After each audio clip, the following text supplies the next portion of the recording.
noches. Pues muchas gracias al Parque Explora por tenerme aquí. Para mí es un honor y además es una alegría volver a ver tantos amigos de los que compartieron conmigo cuando estudiaba física y tantos otros que han aparecido en el camino.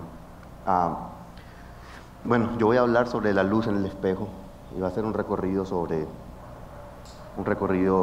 por diferentes formas de la reflexión y la luz. Jorge Luis Borges y Fernando Pessoa expresaron en varias ocasiones su repudio por los espejos y sus efectos mendaces. Para el argentino eran abominables porque reproducían el número de los hombres. Y hay que aclarar que a Borges no le tocó vivir en un mundo con 7.300 millones de personas, de las cuales 100 millones son fanáticos del reggaetón. Para Pessoa los argumentos eran otros. La naturaleza nos diseñó de tal manera que nunca tenemos que ver nuestro propio rostro. Y para el portugués no había nada más terrible que un hombre obligado a ver su propio rostro. Quizás por eso inventó tantos heterónimos para evitar no ver sus facciones reflejadas en su propia escritura. A pesar de lo que creía Pessoa, los espejos no los inventó el hombre.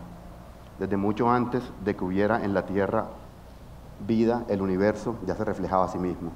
Se reflejaban las constelaciones a través de lentes gravitacionales, se reflejaron en las piscinas de agua mucho antes de que cualquier hijo de vecino tocara la tierra, los dinosaurios y las cucarachas.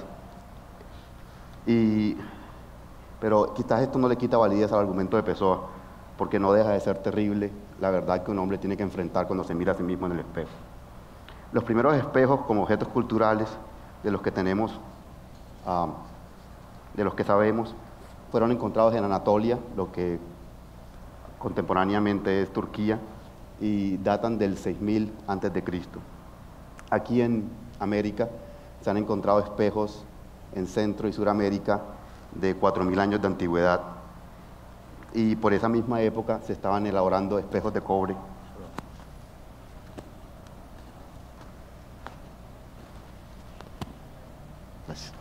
en la antigua Mesopotamia. Desde entonces los espejos han adquirido muchos significados. Para algunas culturas reflejan la verdadera naturaleza de las personas. De este hecho se aprovechó Bram Stoker, el novelista irlandés, que en 1897 publicó Drácula. En esta novela aparece por primera vez la imagen del vampiro que no se puede reflejar en el espejo porque está vacío por dentro. En esa novela, el conde llama a los espejos objetos de vanidad humana, ya refiriéndose a ellos en malos términos. Y hay una escena en la que Jonathan, el protagonista, está frente al espejo afeitándose, el conde llega por detrás y por primera vez se da cuenta que el conde no se refleja en el espejo. Jonathan se asusta y cuando el conde lo ve, rompe el espejo con un quejido de su voz y, bueno, Jonathan se asusta bastante y le escribe a sus amigos en Londres lo terrífico que es el conde. Después de Bram Stoker han habido muchas más interpretaciones del espejo. Se han interpretado como portales a otros universos, entradas a otras dimensiones, e incluso en Hollywood han sido representados como puertas para que los demonios del infierno vengan a nuestra tierra a matar gente y gente que paga impuestos y todas esas cosas. Bueno, de muchas formas, hay muchas formas de espejos y de reflexiones físicas y de reflexiones metafóricas y pueblan nuestra vida a todos los niveles. Yo en esta charla quiero trazar una ruta que va desde los espejos exteriores hacia los espejos interiores.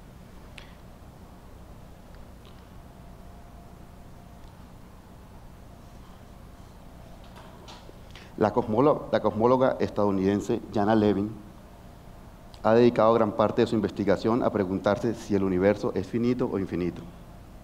En el libro How the Universe Got Its Paths, que es ese libro que está ahí, publicado en el 2003, Levin recopila una colección de cartas para su madre, en las que le cuenta sus peripecias como investigadora recién llegada a Inglaterra.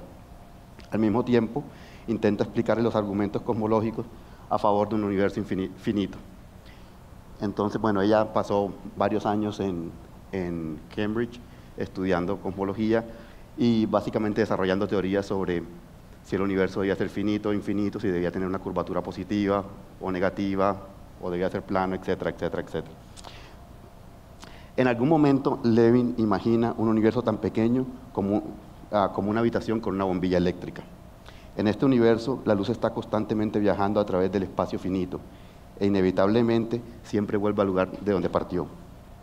En algunos casos, después de trayectorias sencillas, de tumbos, de recorridos cortos y de tiempos moderados. En otros casos, después de intrincados juegos de billar alrededor de la alcoba, derrochando tiempos cada vez más despiadados.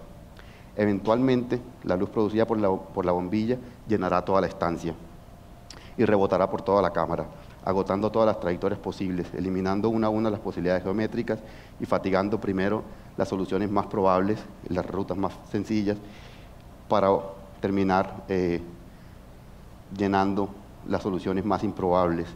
Y este universo diminuto estará formado por innumerables reflejos de la bombilla en diferentes momentos. Es decir, va a estar no solo lleno por reflejos de la bombilla, sino reflejos de la bombilla que no coinciden entre sí, que no son iguales, porque van a ser diferentes momentos de la bombilla. Es decir, si no fuera una bombilla, sino una niña, sería más o menos así el universo.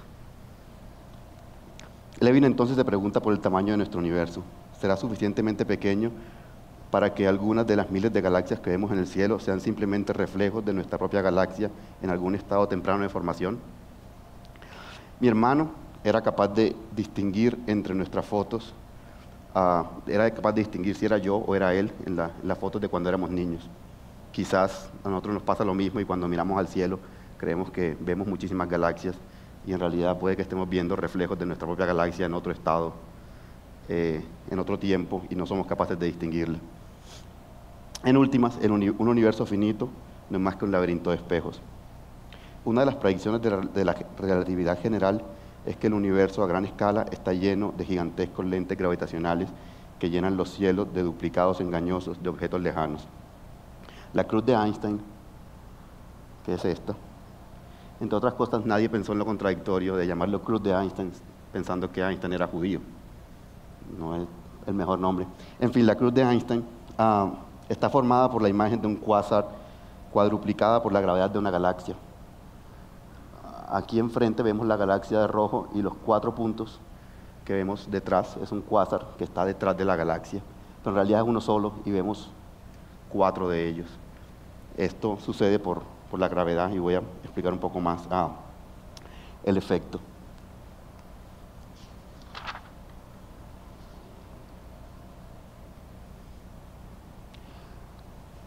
¿Qué sucede? La teoría de la relatividad predijo que la trayectoria que sigue la luz es afectada por la gravedad, de manera que fotones que fueron producidos por una fuente y emitidos en diferentes direcciones son desviados y llegan a un mismo punto. Aquí vemos cómo esta estrella emite luz en diferentes direcciones y la gravedad de esta galaxia vuelve la curva. Entonces, desde nuestro punto de vista, hay 2 estrellas distintas. Algo parecido a lo que vimos con el cuásar anterior. Parece que hubiera 4 cuásars.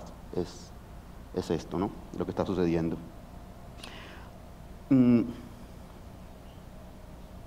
Sin embargo, desde nuestra perspectiva parece provenir de fuentes distintas, separadas por miles de millones de años de años luz de distancia. Es decir, desde aquí estamos viendo ambos lados del espejo, ¿no? Vemos todos los lados del espejo, por así decirlo. Por eso, si algún día están en una persecución intergaláctica, les recomiendo que no se escondan detrás de un agujero negro, porque los van a ver. Van a ver incluso más reflejos de ustedes.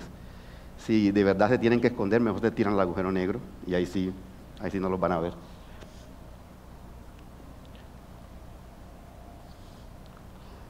No solo el universo se refleja a sí mismo, a todos los niveles nuestra realidad es un sistema de espejos e imágenes desiguales.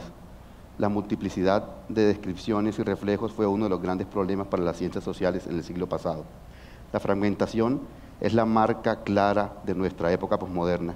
Críticos culturales como Carl Johnson argumentan que si bien no hay una unidad fundamental que defina a la persona, la enajenación del hombre contemporáneo potencia el problema. Un sujeto es, en definitiva, un compuesto frágil de muchos discursos que a los cuales no podemos siquiera exigirles congruencia.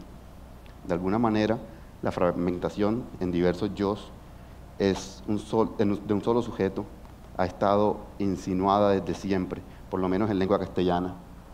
El vocablo persona, cuya primera entrada en el diccionario de la Real Academia Española reza individuo de la especie humana, es en sí mismo una contradicción, porque la palabra latina de donde se deriva significa máscara teatral. Esta es la acepción latina. Es decir, que una persona es un reflejo del papel que representa y la máscara que lleva puesta. Es de todo menos un individuo, algo indivisible. Es algo dividido por principio. Nuestras imágenes no coinciden consigo mismas, no coinciden con nosotros mismos. Nuestra imagen social y familiar y política y económica y amorosa no coinciden entre ellas.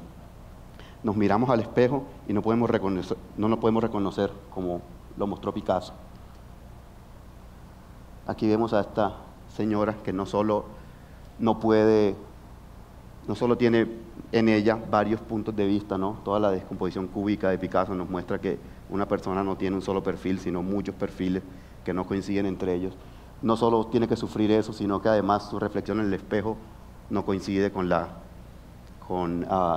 imagen original. Cambian los colores, cambian las formas. Eso es justamente lo que nos está pasando. Un chiste cuenta que a un liberal, a una persona que se representaba a sí misma como muy liberal, le preguntaron qué pensaba sobre la legalización de la droga, la legalización del aborto, el sexo antes del matrimonio, y él dijo que a él le parecía perfectamente conveniente que los legalizaran todos, siempre y cuando siguieran estando prohibidos para su hija.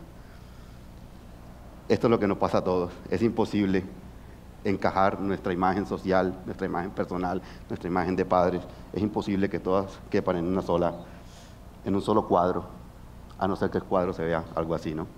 Dicen que en París, en la época de Picasso, las mujeres se insultaban unas otras y decían que te pinte Picasso para que te ponga las orejas en las ñatas y te destroce todita. Tampoco los demás nos ven como una unidad, ¿no? Los demás también nos ven como fragmentos y como imágenes que no son congruentes, que no son coincidentes. Y así vemos a las demás personas. Digamos, nos ven y vemos como Andy Warhol veía a Marilyn Monroe, de diferentes colores, con diferentes, muy parecidas, una entre otras, o entre ellas, por así decirlo, pero definitivamente no es la misma. Es cambiante y es imposible tener una única imagen de ella.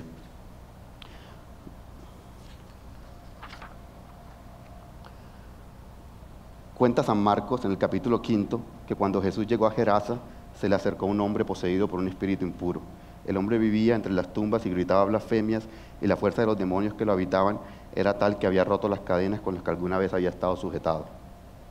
En las noches recorría los cerros lanzando gritos y reventándose contra las piedras. Cuando el hombre vio a Jesús, corrió hacia él y le pidió misericordia de rodillas. Y Jesús le preguntó, ¿cómo te llamas? A lo que el endemoniado contestó, me llamo Legión porque somos muchos. Sin lugar a dudas, el espíritu que atormentaba al demonio de Gerasa era un demonio posmoderno, fragmentado, como las imágenes que vimos. Ya desde los tiempos bíblicos sufríamos con problemas metafísicos como la fragmentación de la personalidad. Al parecer, estos problemas siempre han estado ahí, incluso antes del posmodernismo y el psicoanálisis, y no han tenido respeto ni siquiera por los soldados del ejército de Luzbel. La tragedia real del endemoniado no era la posesión, sino la fragmentación infame de su identidad. Quizás nadie lo ha dicho de manera más elegante que Fernando González en Mi Simón Bolívar, y cito a Fernando González. Yo no soy uno, y de allí los remordimientos de conciencia. El 20% de mi ser es místico, el 10% peón, el 30% enamorado de la belleza, y el resto bobo. La fragmentación de nuestra propia imagen alcanza incluso el nivel celular. El primer espejo en el que nos reflejamos es el de nuestra información genética. Esta imagen conoce el procedimiento para crear una copia mía a partir de una célula, para digerir una empanada de Mr. Buñuelo, para reproducir tejido dañado después de una caída, y en especial es muy diestra en transformar cerveza en grasa acumulada alrededor del abdomen. Sin embargo, yo no sé ninguno de estos procedimientos. Mis conocimientos en biología y química son limitadísimos a nivel académico, pero impresionantemente sofisticados a nivel celular. Por fortuna, si no moriría de hambre. Por otro lado, en la imagen que mi cerebro tiene de mí, yo sé cocinar comida árabe, leer en 4 lenguas y buscar emisiones piratas en internet para ver fútbol los fines de semana en mi casa. Algo que la imagen en el espejo genético desconoce. Como siempre, las imágenes de ambos lados del espejo no son iguales y añaden otro nivel a la fragmentación que somos. Los genios que conocen cada detalle del amor a nivel celular y químico son tan torpes como el resto de nosotros al momento de enamorar.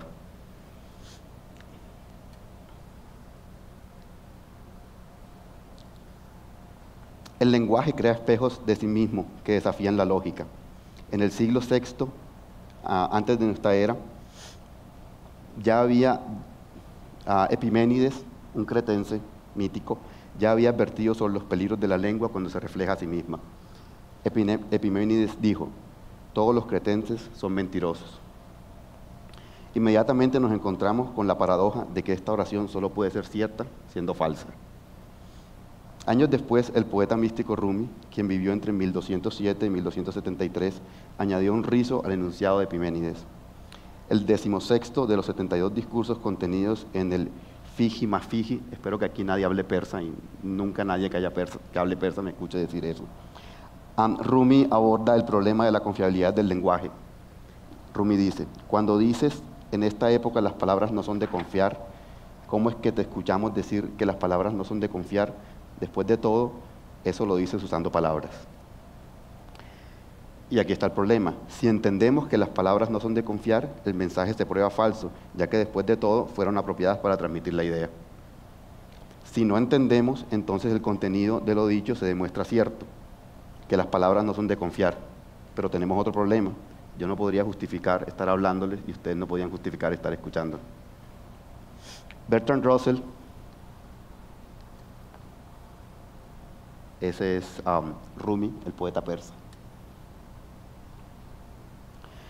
Bertrand Russell encontró, mientras estudiaba las increíbles ideas de George Cantor,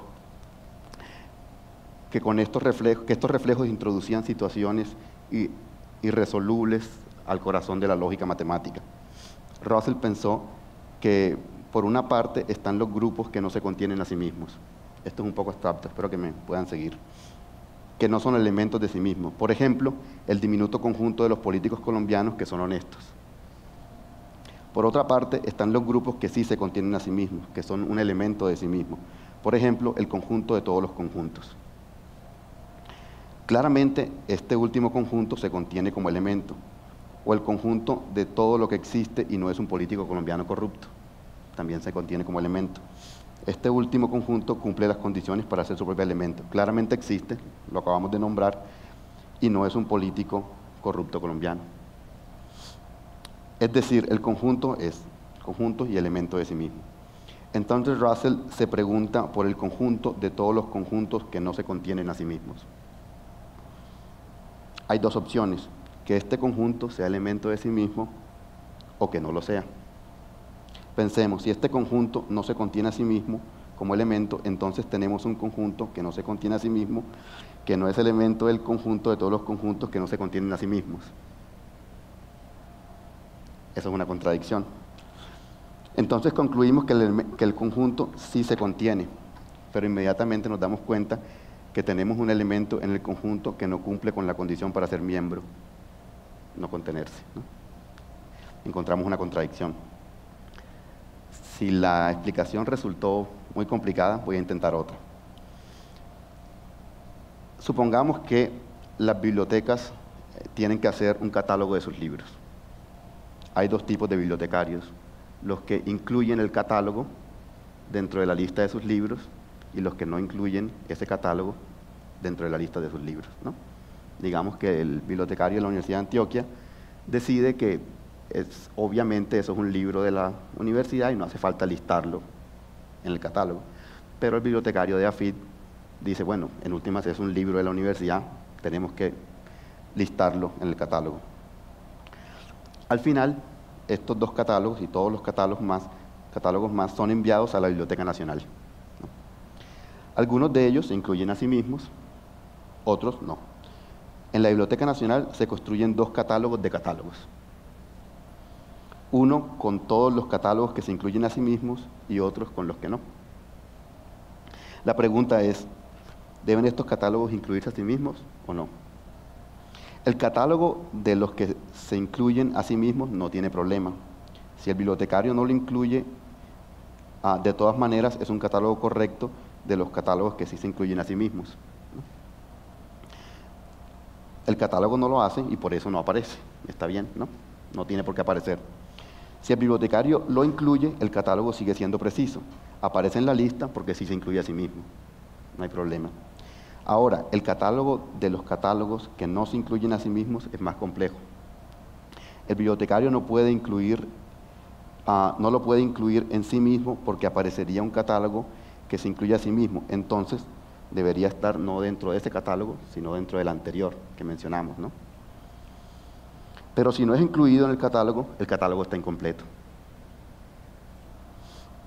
En inglés hay una manera de crear este tipo de paradojas, que son las que acabamos de ver de manera verbal.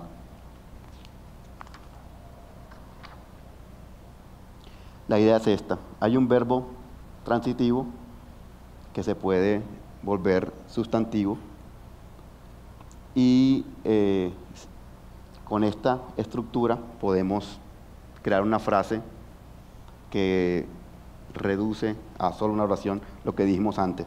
Entonces, por ejemplo, podemos empezar pensando en cortar la barba.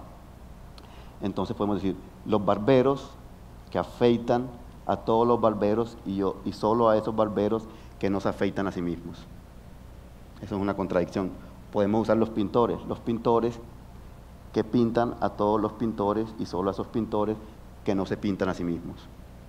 O podemos decir justamente la que acabamos de mencionar, los bibliotecarios que catalogan a todos los catálogos y solo a esos catálogos que no se contienen a sí mismos, que es exactamente. Es decir, podemos generar infinitas frases contradictorias del modo en que Bertrand Russell advirtió. Para esto, Bertrand Russell y Alfred Whitehead propusieron una solución. La idea la llamaron la teoría de los tipos. Este es Bertrand Russell y este es Alfred Whitehead. La llamaron la teoría de los tipos. Y la idea es que hay una jerarquía en los conjuntos y un conjunto solo puede contener conjuntos de menor jerarquía u objetos que no son conjuntos, como los políticos. Eso quiere decir que ningún conjunto se puede contener a sí mismo, no se puede mirar al espejo. Con este argumento, Russell y Whitehead evitaron la aparición de reflexiones como las paradojas de Epiménides y Rumi en el corazón de la lógica matemática. Sin embargo, esta es una ley artificial que no responde a la lógica interna del lenguaje y que a la matemática fue introducida artificiosamente. No hay ninguna prohibición natural para que los cretenses hablen sobre los cretenses. Cada uno habla de lo que le viene en gana. Si hubiera una forma de limitar el lenguaje de esta manera, con seguridad ya habríamos logrado que los políticos fueran mudos. Para terminar este recorrido por espejos gravitacionales y biológicos y metafóricos, voy a hablar de los espejos literarios, donde poco efecto tuvo la recomendación de Russell y Whitehead. Como el universo a gran escala, la escritura no es más que un laberinto de espejos y reflexiones. Oscar Wilde opinaba que la vida imita el arte con mucha más frecuencia de lo que el arte imita la vida. Hace unos días, alguien muy cercano a mí fue a la EPS, esperó 15 meses a que le dieran una cita, en fin, todo el proceso que demora años, y le dieron una cita para una operación en el ojo, en el párpado en realidad. Pocos días después iba manejando y una Toyota Prado la chocó por detrás y le destrozó el baúl del carro. Empezó la negociación de quién iba a pagar todo esto y en la negociación salió el nombre de la persona que la chocó por detrás. Resulta que era el doctor con el que le habían programado la cirugía para el ojo. Si yo hubiera puesto eso en un libro, la gente se hubiera quejado diciendo que no es creíble y que la vida real nunca es así. Una de las formas más usadas de escritura en la literatura contemporánea es lo que Serge Dubrovsky llamó autoficción en 1977. Desde luego no fue que la autoficción se inventó en esa época, es viejísima, del Quijote o antes la tenemos, pero ese día se definió. La idea es que el autor se refleja en su texto como al otro lado del espejo. Es decir, si el autor es Pepito Pérez, en el libro aparece Pepito Pérez como personaje, ¿no? Esa es la idea de la autoficción. Esta forma literaria se caracteriza por un rizo, por un loop que se refleja sobre sí misma, como en esta litografía de Escher, donde cada mano dibuja la otra. Cuando el autor escribe, se transforma en su propio reflejo. La escritura se sustenta precisamente en lo que Russell y Whitehead prohibieron, ¿no? Esto es totalmente ir a hacer lo que los filósofos dijeron no se puede hacer, es buscar la autorreferencia. Ay, Dios. Okay. Muy bien, en particular, hay aquí, ahí está. En particular, aquí en Antioquia hay dos grandes practicantes de este procedimiento, y los dos se llaman Fernando, además. Fernando Vallejo y Fernando González. En el caso de Vallejo es bastante obvio. Las novelas de Vallejo siempre las escribe Fernando Vallejo y el protagonista siempre es un señor llamado Fernando Vallejo.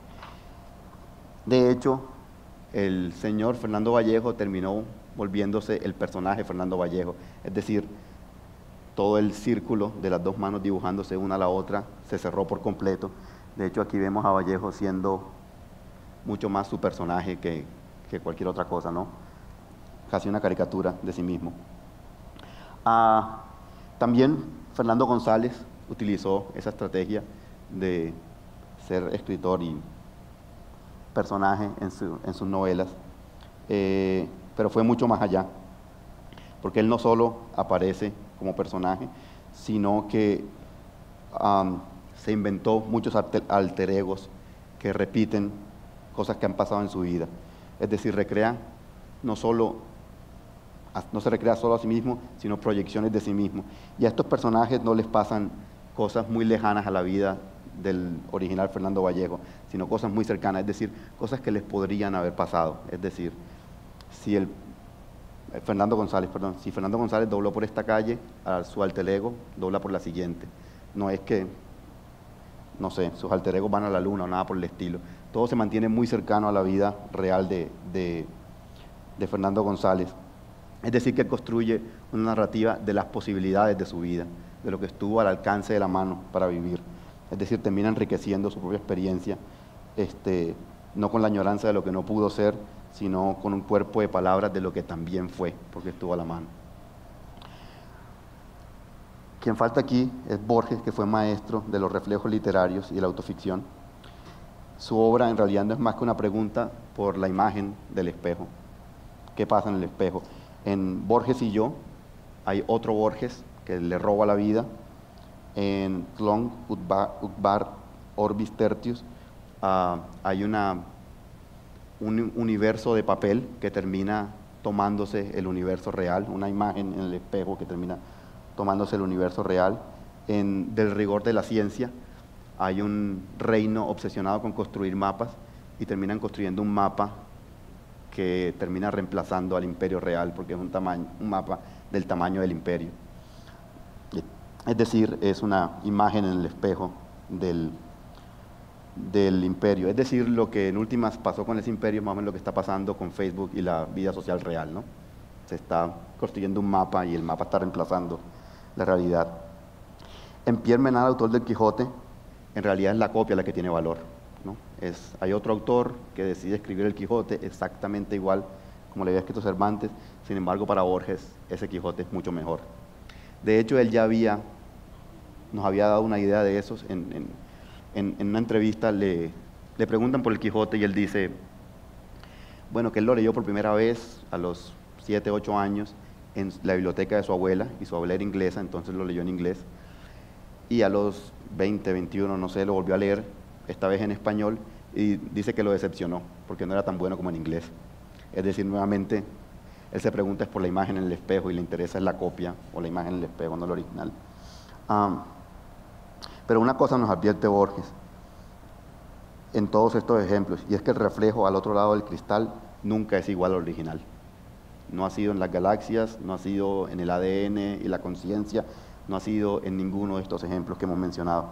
No importa cuán parecidos sean, no importa cuál sea, no importa que el libro sea transcrito letra por letra, no es igual que el original, su significado es distinto.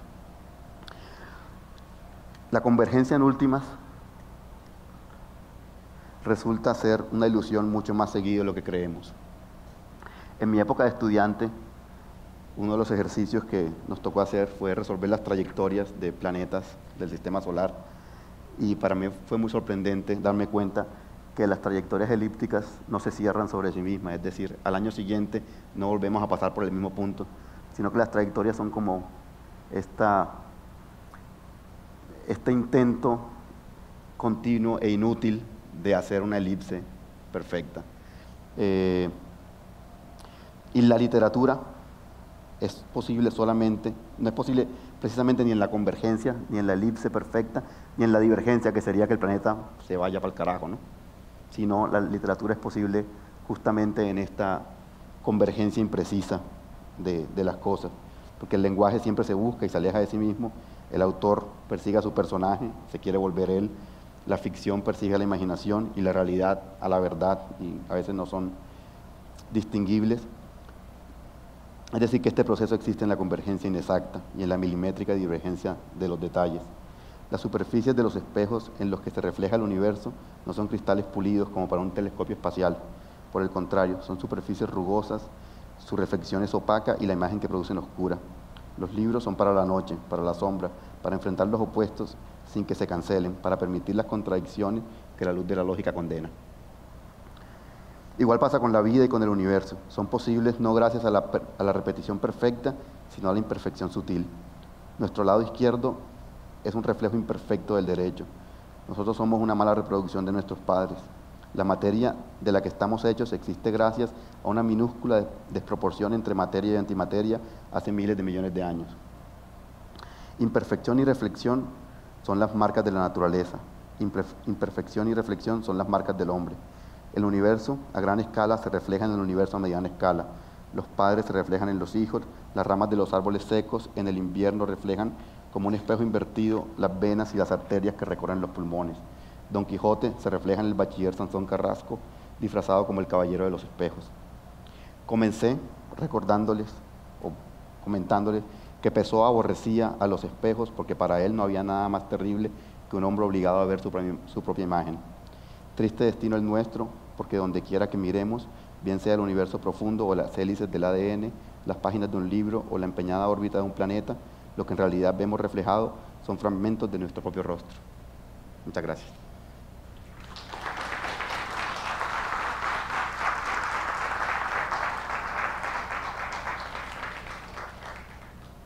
¿Puede uno preguntar? Sí, creo que sí. Creo que ahí está el micrófono para las preguntas.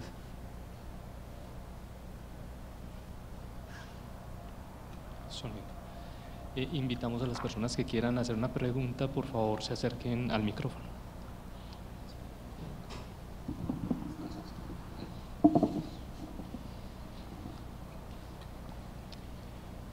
Cristo García Tapia de Sincelejo, te extrañaste porque dije que vine a oírte, a eso vine.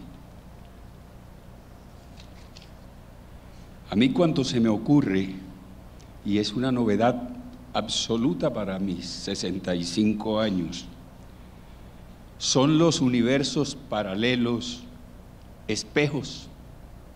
Pues sin duda caben dentro de la idea de la reflexión.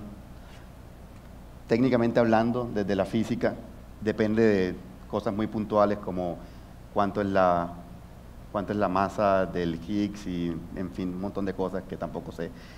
pero sin duda son una exploración más de esta idea de que siempre nos estamos viendo reflejados y siempre nuestra reflexión es imperfecta porque esos universos no pueden ser iguales al nuestro, ¿no?